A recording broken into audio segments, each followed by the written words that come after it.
critically important day in the history of our motherland, Africa. The Ethiopian forces, under the divine leadership of Emperor Menelik II, Menelik Negusa Nagas, and his beautiful, powerful, and strong wife, Empress Madame Tayitu Bitu, inflicted great defeat and annihilation of the invading forces of the Italians in a little town known as Adwa. Ethiopia is a country in East Africa. Some of my favorite food comes from there. I absolutely love Ethiopian food. Never be colonized by a European nation. Almost all of Africa was colonized by European countries. So this is a little bit of nationalism here. Ethiopians shouldn't be proud. It sounds like Menelik was a good emperor, a smart emperor. He knew how to play these European nations in a way that kept them away from Ethiopia. Remember this, it was not one of Ethiopia, but Ethiopia as one. It was not part of the some that won,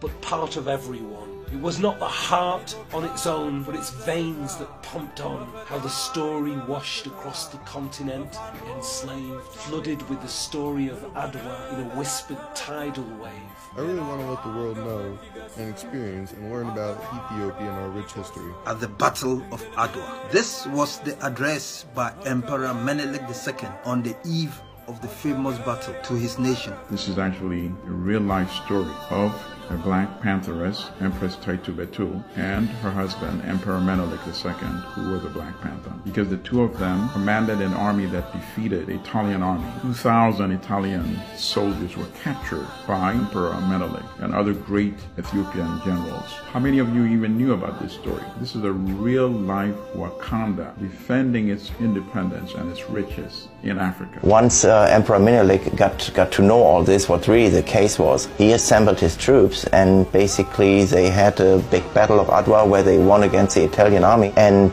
basically gained their independence back. This is a fascinating story of leadership, and that's one of the problems that we have.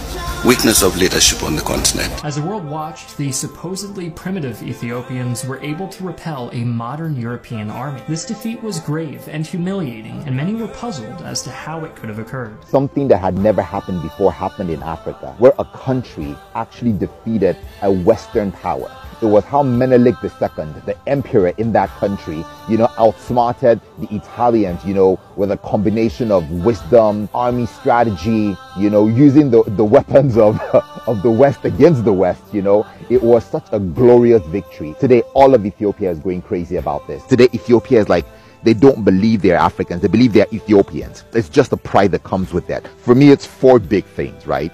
If we come together in Africa selflessly towards one cause, there is nothing that can stand in our way. Just like on that day, the people of Ethiopia in that colony came together and went against. For them, they were laying down their lives. They were laying down everything at a cost of sacrifice for Ethiopia. Happy anniversary of Adwa, victory and glory to our martyrs and our departed heroes. And may God bless